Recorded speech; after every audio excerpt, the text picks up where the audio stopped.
Hello students. Last video में हम लोगों ने किरचॉफ्स लॉज में साइन कन्वेंशंस कैसे अप्लाई करने हैं वो सीखा था। अब उसी के कॉन्टिन्यूएशन में आज हम एनसीईआरटी का ही, तुम्हारी टेक्स्ट बुक एनसीईआरटी का ही एक क्वेश्चन है, वेरी इंपॉर्टेंट न्यूमेरिकल। इसी पैटर्न के न्यूमेरिकल्स अक्सर सीबीएसई बोर्ड एग्जाम में भी पूछे जाते हैं। इसको हम सॉल्व करेंगे और हम देखेंगे कि किरचॉफ्स लॉ इसमें कैसे अप्लाई करना है। ऑल्दो ये problem it seems to be complicated, but once you apply Kirchhoff's laws, you know how to apply Kirchhoff's laws, you would be very easily doing this numerical problem. इस question में we have been given something a circuit like this, though it resembles Wheatstone bridge, it's not a Wheatstone bridge type problem. ऐसे कि हम देख सकते हैं कि यहाँ पर 10 ओम रेजिस्टेंस है, यहाँ 5 ओम, यहाँ 10, यहाँ 5.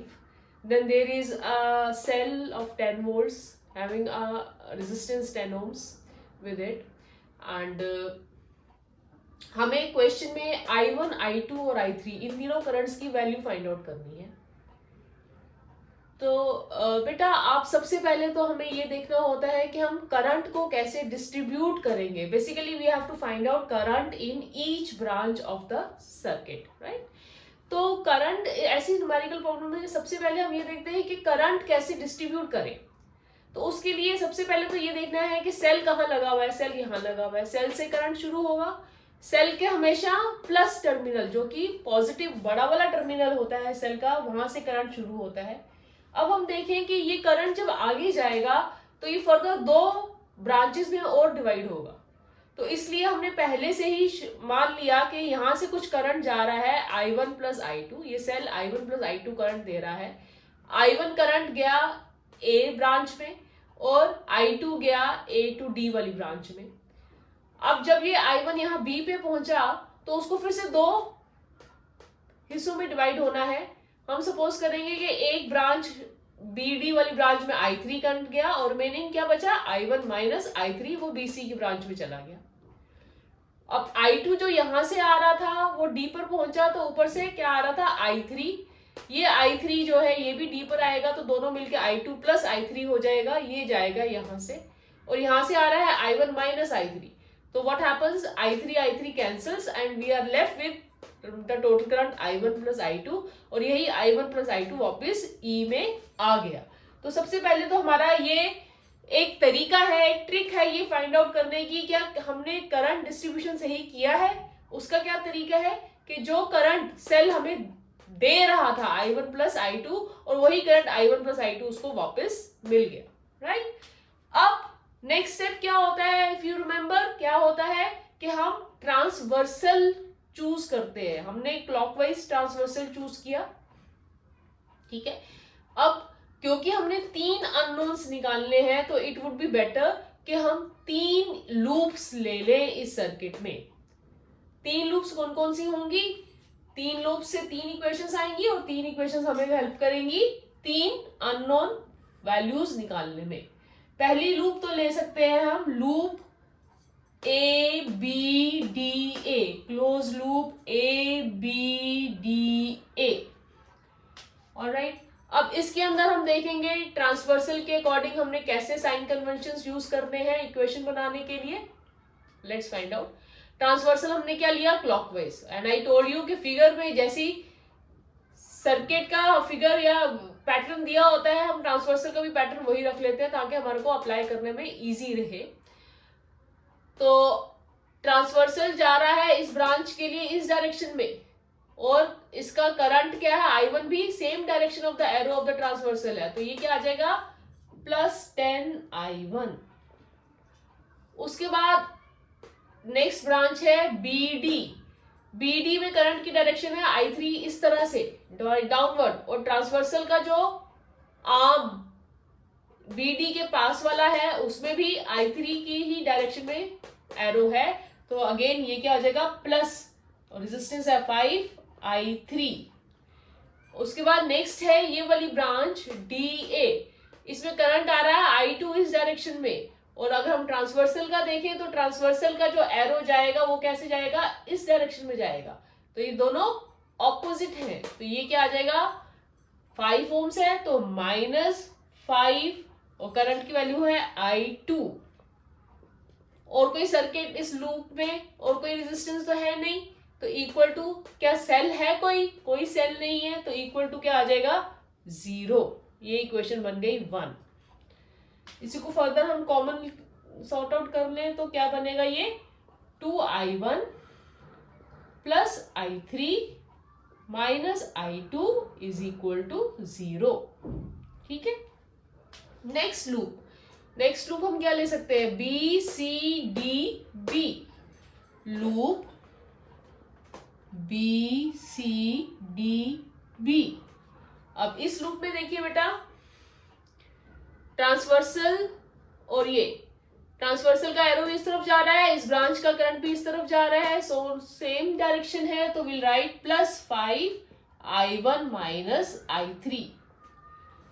इस ब्रांच में देखिए CD ब्रांच का एरो करंट का इस तरफ जा रहा है, ठीक है, और ट्रांसवर्सल का एरो इससे ऑपोजिट है, सो विल राइट -10 और 10 और करंट क्या जा रहा है I2 प्लस I3, सो -10 टाइम्स I2 प्लस I3।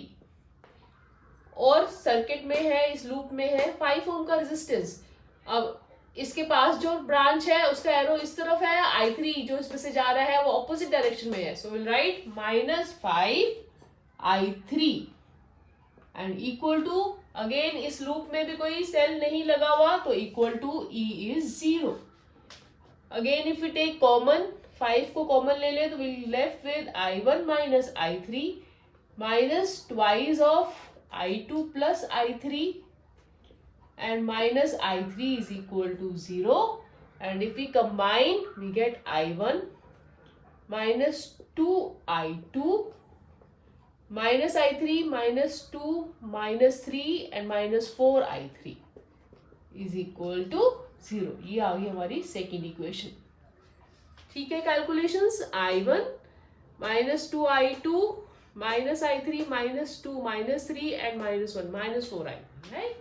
अब नेक्स्ट लूप हम क्या ले सकते हैं, close loop. We can take ADCEA। I am talking about this lower portion. Loop ADCE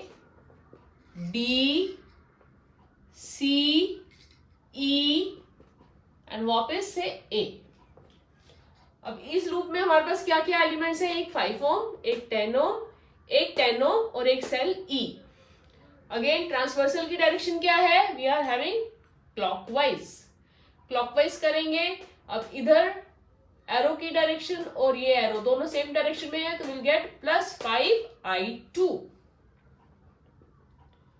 +5I2। ठीक है। अब यहां पर देखें तो एरो की डायरेक्शन और ये ब्रांच में करंट दोनों सेम डायरेक्शन में है, तो +10I2 plus I3 +10 times I2 plus I3। 1 2 और ये तीसरा एलिमेंट है रेजिस्टेंस का, इसमें से भी ट्रांसवर्सल का एरो ऐसे जाएगा और करंट भी इसी डायरेक्शन में है, तो विल राइट करंट की वैल्यू क्या है I1 plus I2, so +10 times I1 plus I2 and equal to, यहाँ पे सेल है E। और अगर आपको याद हो पिछले वीडियो में हमने क्या बात की थी कि transversal is going towards positive, it is going towards positive terminal of the cell, so equal to +10। ठीक है। Again combine them, first we take common 5 as common, so will be left with twice I2 plus I3 plus twice I1 plus I2 and equal to 5। ठीक। Again combine all the factors। I1 is 2 times I1, 2I2, 2I2 4 and 1 5I2 plus 2I3, that's it, 2I3 is equal to 5। Let this be equation। अब हमारे पास 3 unknowns हैं और we have got 3 equations 1 2 and 3। We need to solve them and find out the answer. You can always proceed with the calculation work and what you will get as the answer, I'm telling you the answers, you solve it yourself. I1 comes out to be 4/17 ampere, I2 is 6/17 ampere, and I3 comes out to be -2/17 ampere. If you have any problem in solving these numericals, do mention it in the comment. I will give you the solution how to solve out these three equations. Okay. अब interpretation क्या है बेटा? I1 is positive 4/17 ampere. That means जो I1 की हमने direction ली है answer के according direction वो बिल्कुल सही है. I2 भी 6/17 एम्पियर है, मतलब I2 की भी जो हमने डायरेक्शन मेंशन की है सर्किट में वही है. पॉजिटिव साइन का मतलब ये है. पर I3 क्या आ रहा है? I3 is coming out to -2/17 ampere. It is negative -2. What does it show? इसका माइनस का मतलब ये है कि I3 कहाँ है? ये I3 का हमने डायरेक्शन ये लिया है, जबकि एक्चुअल में एज पर आंसर I3 का डायरेक्शन क्या होना चाहिए? इससे उल्टा, इस तरह से जाएगा with a value of 2/17 ampere. So अगर हाँ इस बात का ध्यान रखना कि क्वेश्चन में क्या पूछा गया है. अगर उन्होंने क्वेश्चन में ये कहा है कि find out the current in each branch, तो उस हिसाब से आपको बताना पड़ेगा कि in branch A B current is I1, in branch AD current is I2 which you have found out, I1 और I2. but अगर वो कहते हैं in which branch BC, what is the current value in branch BC, तो आपको I1 minus I3 करके I1 4/17 minus of minus तो plus 2/17 ampere करके आपको वैल्यू कैलकुलेट करके लिखनी पड़ेगी. ठीक है बेटा. तो बोर्ड में हमेशा इस बात का ध्यान रखिए कि क्वेश्चन ने क्या पूछा है और आपका आंसर उसी के साथ होना चाहिए. ऑलराइट बेटा, thank you and be prepared for the next video of me. Do subscribe the channel.